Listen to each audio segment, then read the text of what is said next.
Today's episode is sponsored by P3R because they are gearing up for the marathon. The Dick's Sporting Goods Pittsburgh Marathon weekend of events all goes down May 2nd and 3rd. There's the big race and also a half you can run or walk it, the 5K, kids events, and more. So whether you're a first-timer hoping to push yourself to new limits or a grizzled ultra marathoner with tons of experience, there is space for yins. Use code CityCast15 to save 15% off any registration.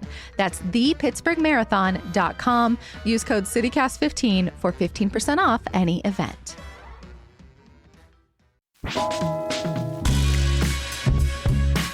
This is CityCast Pittsburgh. I'm Megan Harris, and here's what Pittsburgh's talking about. Why do Pittsburgh property owners have to pay UPMC's tax bill? How is UPMC a nonprofit? It is a crime that average Pittsburghers are forced to foot the tax bill for the largest nonprofit profit center in the city. If a private parking lot is a nonprofit, then so is my house. These are just some of the many complaints on Reddit about UPMC not having to pay taxes here in the city. I'm with CityCast Pittsburgh's executive producer, Mallory Falk, talking today about this long saga of trying to get Pittsburgh's biggest nonprofits to quote unquote pay their fair share here in Pittsburgh. Yes, because this is something that many a mayor has tried and mostly failed to get these nonprofits to pay up. We have all been pretty eager to see how our newest mayor, Corey O'Connor, handles this.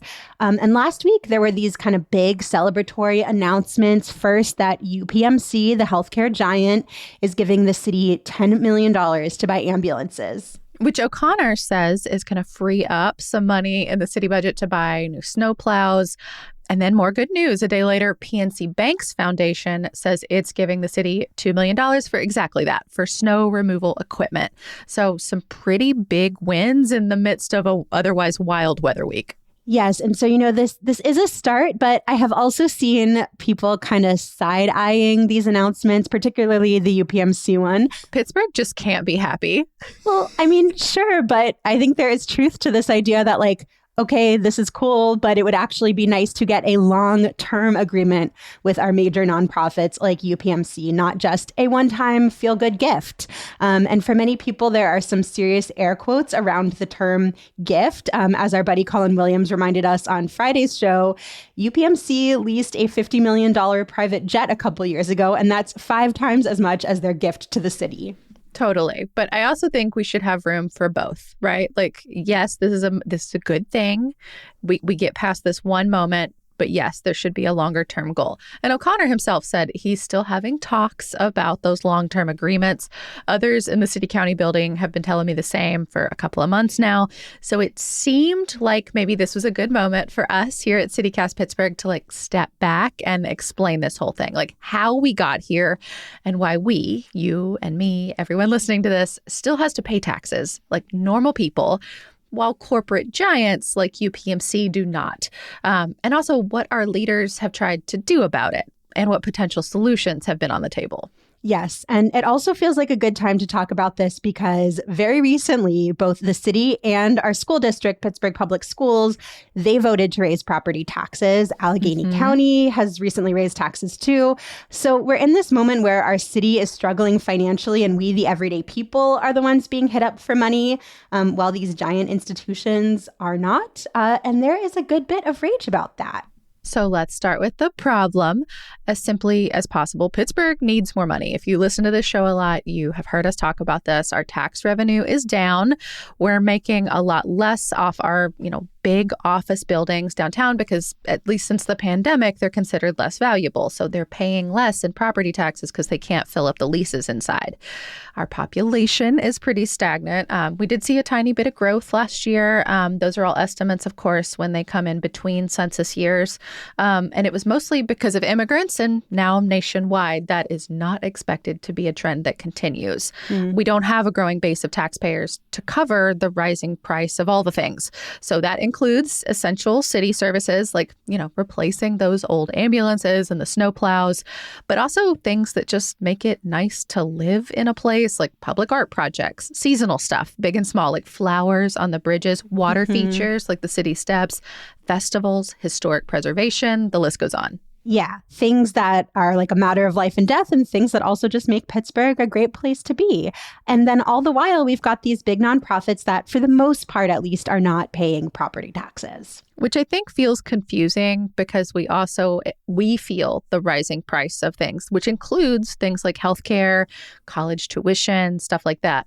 And these institutions, they also own an enormous amount of property. Altogether, all nonprofits own about 20% of the whole city, the land, which means we can't get taxes off of it. And the city of Pittsburgh is remarkably small. I think that's important to underscore here too. A lot of cities grew in terms of square mileage way more than Pittsburgh did. We're only 55 square miles. That's tiny. And we can't even tax 1/5 of that. Yeah. So let's get into the players here. There are a lot of nonprofits in the city, but this conversation is generally about the big four or the big five, depending on who you're talking about. So number one, UPMC. Number two, Highmark Health. These are our two biggest hospital systems. They each have insurance companies too. And then UPMC has this separate third thing called Enterprises, which invests in medical technology. And the rest are our big universities. So each granted nonprofit status a while ago. We will come back to that. For now, just know that this list includes Pitt, CMU, and depending on the list you're reading, that fifth one that is sometimes there, sometimes not, that's Duquesne University. Yes. And so if you take those big five together, of that 20% of land in Pittsburgh that's owned by nonprofits, the majority of that land is owned by these five. Yeah, well over half. And under state law, all of these organizations are considered institutions of purely public charity because they provide healthcare and education. They provide services to the community. This means they are exempt from paying taxes. And so this adds up to millions of dollars in property taxes that we just are not collecting. Right. And different city officials have tried to pinpoint numbers around that over the years. For example, a few years ago, city and county controllers combined to put out a joint report that said without these tax exemptions, just these five big nonprofits could contribute more than $127 million in taxes to local municipalities. So that's school districts, that's Allegheny County, that's the city of Pittsburgh. That is an enormous amount of money, a huge chunk of our overall budget, at least just in the city. Yeah, this report said that Allegheny County would get $23 million a year. Pittsburgh would get $34.5 million a year. So this is substantial. Yeah, and we would get that amount of money every year. It wouldn't just be a one-time thing. Yes. And if you are wondering, is that really enough to make a dent? Help me put this into perspective. I was reading a story on Public Source that described it this way. If Pittsburgh added that amount to its annual revenue and changed nothing else, its deficit spending wouldn't just slow, it would reverse, growing the rainy day fund and allowing city leaders to maintain or expand services. Expand services. Can you even imagine? And another way I think it's helpful to think about it is with this increase in city property taxes that kicks in this year, that's expected to raise an extra $28.3 million. So you're raising taxes for everyday people and still not making as much as you would if just these five institutions paid taxes, because again, the estimate is that would give us $34.5 million. And again, we're just talking about their property, not even the businesses, just the land.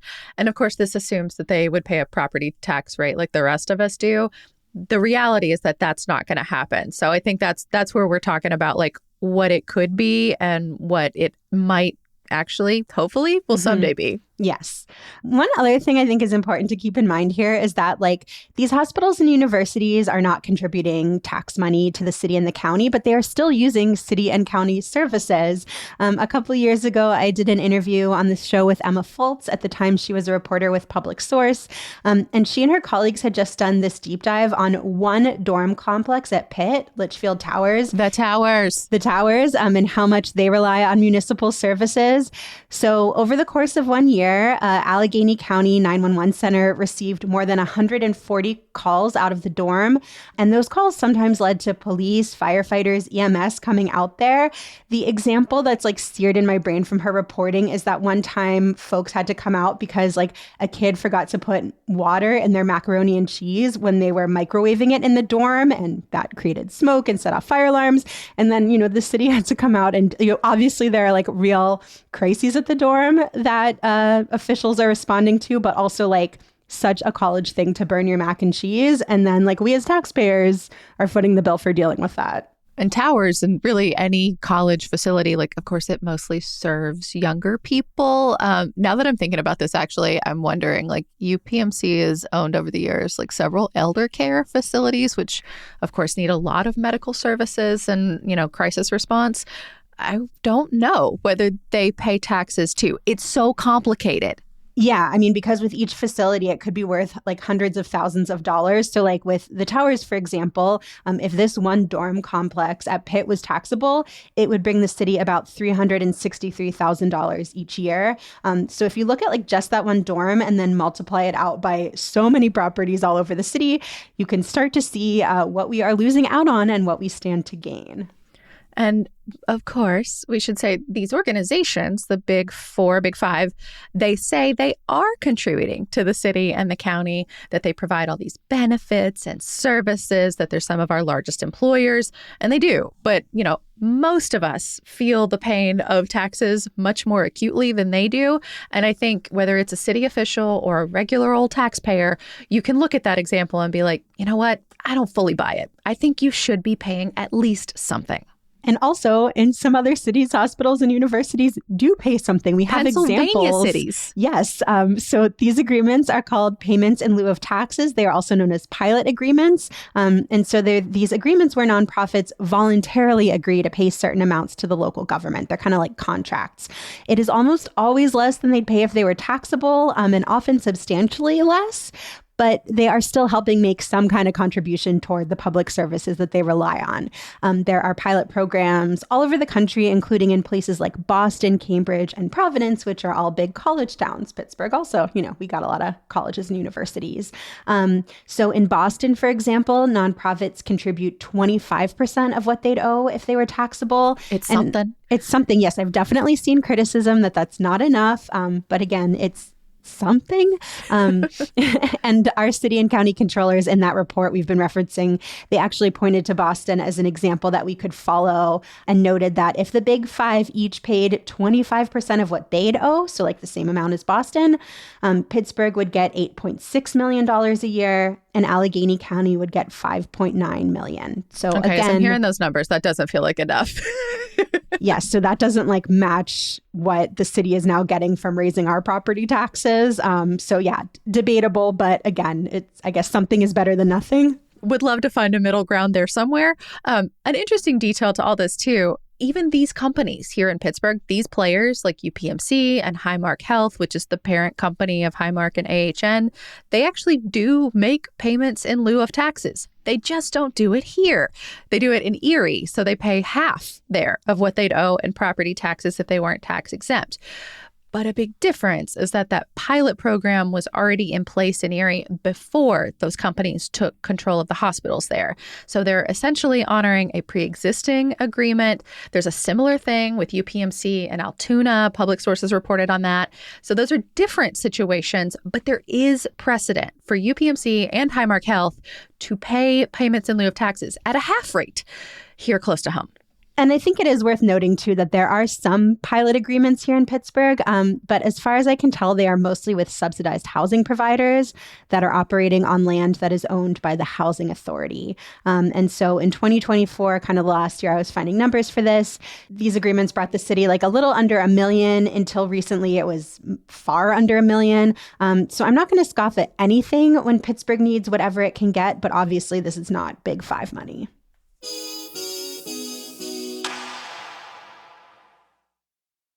So let's talk about potential solutions. What's worked, or hey, what may be currently working? We're looking at you, Corey O'Connor, and what definitely has not worked up to this point. So first, how we got here. Yes, a little history lesson. So back in the 1980s, there was this landmark state Supreme Court case. It was looking at whether this one particular entity met the qualifications to become a tax-exempt nonprofit. And so as part of this case, the state Supreme Court created this 5-point test. It's called the HUP test. And organizations have to pass it in order to be considered a purely public charity. So basically, the case prompted the court to come up with a clear definition of what qualifies. So I'm just going to list the qualifications here. 1, it has to advance a charitable purpose. 2, it has to donate a substantial portion of its services. Megan, I heard your little laugh there. 3, it has to benefit a class of people that are legitimate subjects of charity. 4, it has to relieve the government of some of its burden. And 5, it has to operate without seeking private profit. Okay, some of this is just like almost laughable. Yeah, you know, you can apply this test to some of our big organizations here and see what you think. And wonder about it. Now, legally, they may totally fit, but like, I don't think it passes the sniff test. That's all I'm saying. Yeah, maybe that's what the courts should have done, just like a basic sniff test here. But so like during the 80s and 90s, local governments would sometimes challenge whether big nonprofits were truly purely public charities and like threaten to revoke their tax exempt status. And nonprofits would then agree to pilot deals. Like with this test, leaders did have some leverage to try to get organizations to pay up. And they could coerce them to do the right thing. Yes. And that's exactly what happened with the hospitals and other nonprofits in Erie back in the 90s. So that example we gave of there were kind of these pre-existing pilot agreements before UPMC stepped in, that took place back in this era. But then in 1997, there was this sense of like, we actually need to further define what a purely public charity is. And the state legislature passed this law. It's called Act 55 that made it easier for organizations to qualify as charities, essentially, and made it harder for local governments to challenge their status. Like this law, basically, the way I've seen it described is it was like a lot friendlier to the organizations than to local governments. And so jump ahead 10 years. There was a 2007 city controller report here in Pittsburgh that said the law had a quote unquote chilling effect that quote unquote effectively killed attempts to challenge nonprofit statuses.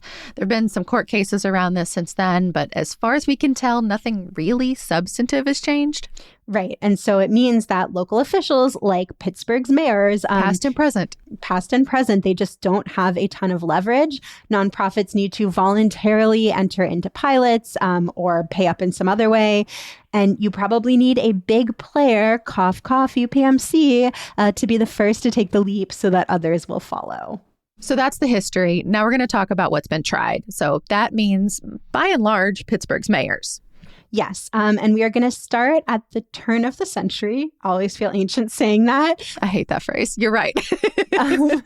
With Mayor Tom Murphy, because at least as I understand it, before Murphy, we had a city solicitor who kind of had been making these piecemeal arrangements with some nonprofits, in part by threatening to challenge their nonprofit status. Threats, yes. But then once Act 55 kicked in, that all kind of fell away. And actually, we would love to know more about that. If you were in city government, if you're listening in the mid to late 90s and you know for sure how that happened, like kind of in that in-between period between the court case in 1997 and what shook out with Mayor Murphy, we would love to sip some historical tea with you. You can call or text that How Did This Happen hotline at 412-212-8893. Okay, so Mayor Tom Murphy, in the early 2000s, he engineered something called the Pittsburgh Public Service Fund, where about 100 nonprofits collectively contributed about $5 million to the city each year. So this wasn't just the big five, this was a whole group, and the money went into a general fund. I've got to shout out here Rich Lord over at Public Source, who helped me fill in some of my gaps in understanding here. We've been shouting out Public Source a lot. They have just done tremendous reporting on all of this. But so this fund that Murphy arranged, it was kind of like a blind trust because nonprofits would kick in the money, but then the city didn't have direct information on like which nonprofit was contributing what amount. And this whole thing was never meant to be like a long-term deal. It expired after several years.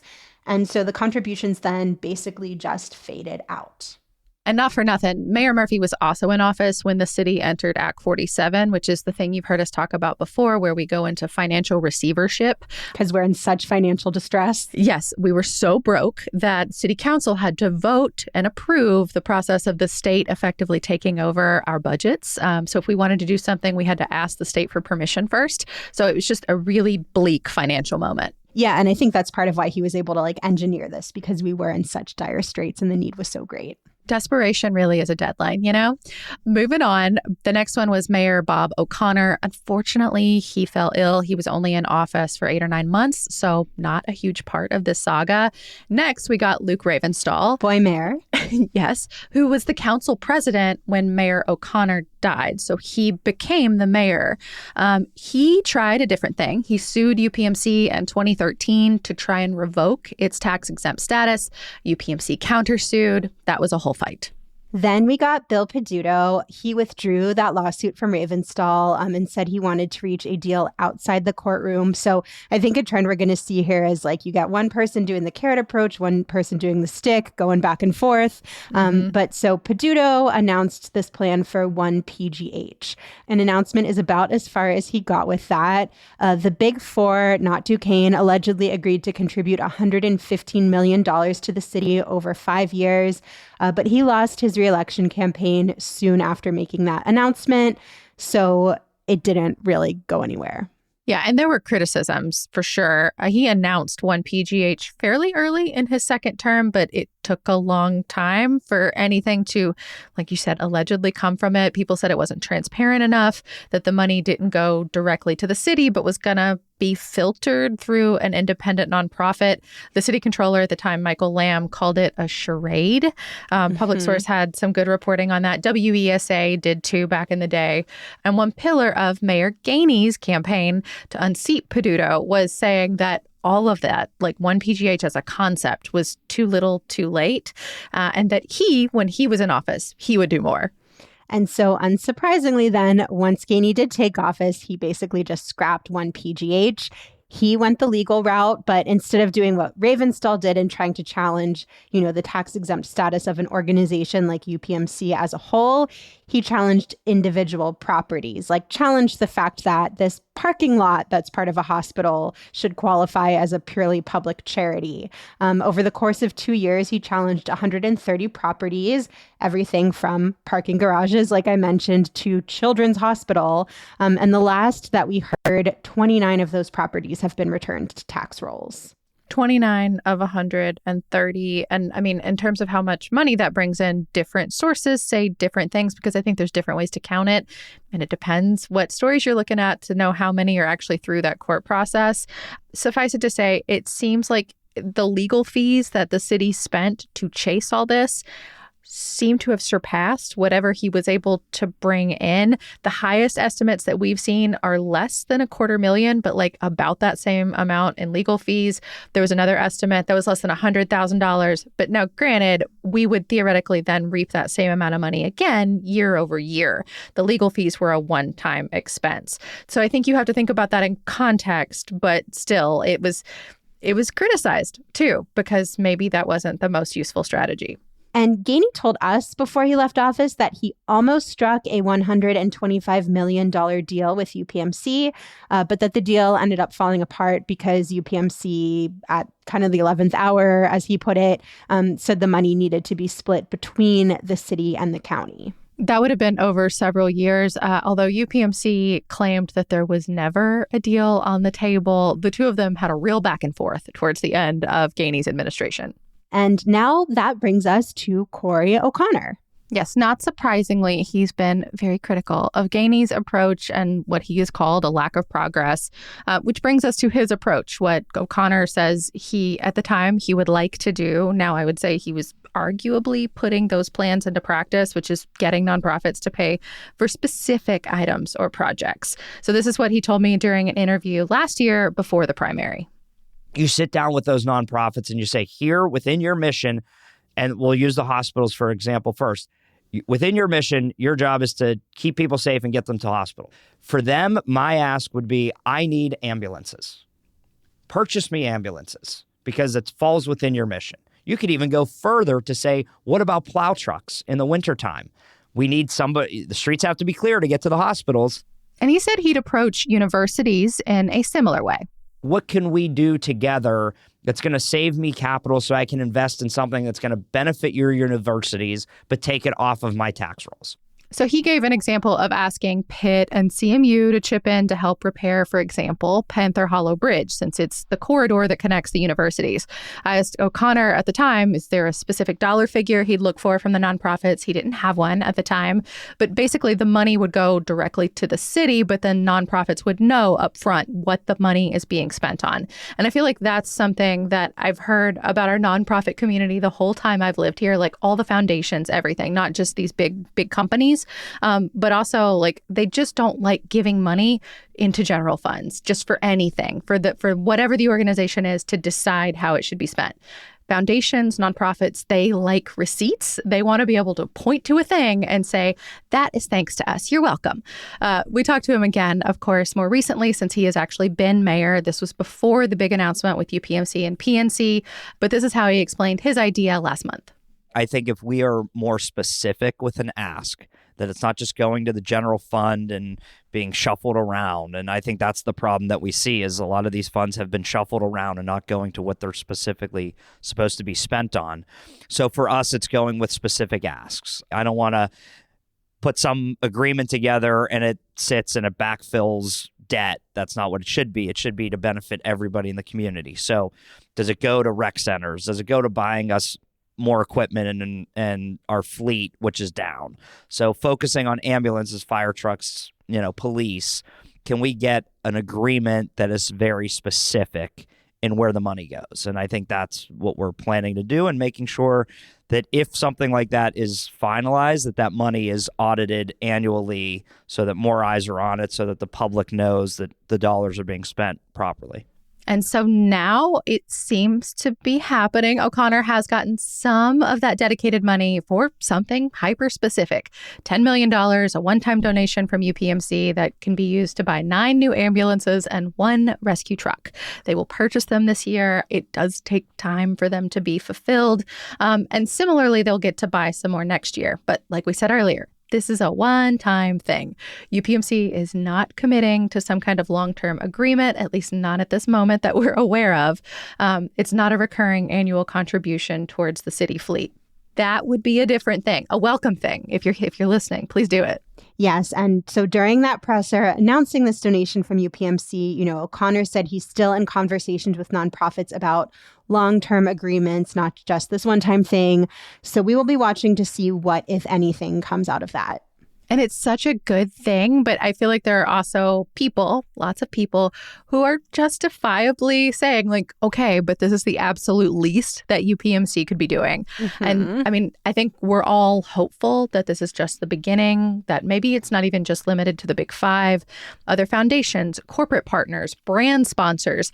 Like, it feels weird to me to be talking about this in these terms, but if it keeps the city from going broke, I am guessing, maybe even hoping that O'Connor and Co. can win some hearts if they're really savvy about getting our stuff paid for.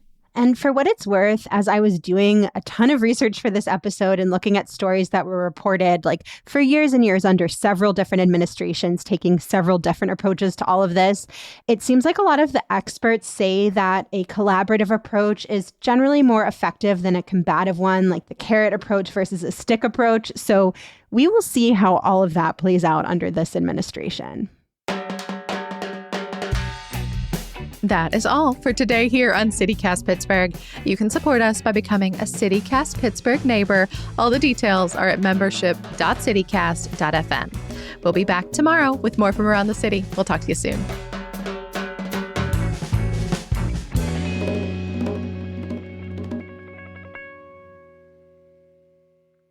I don't know why, but when you say historical tea, I just like the flavor's got to be Darjeeling, right? For some reason.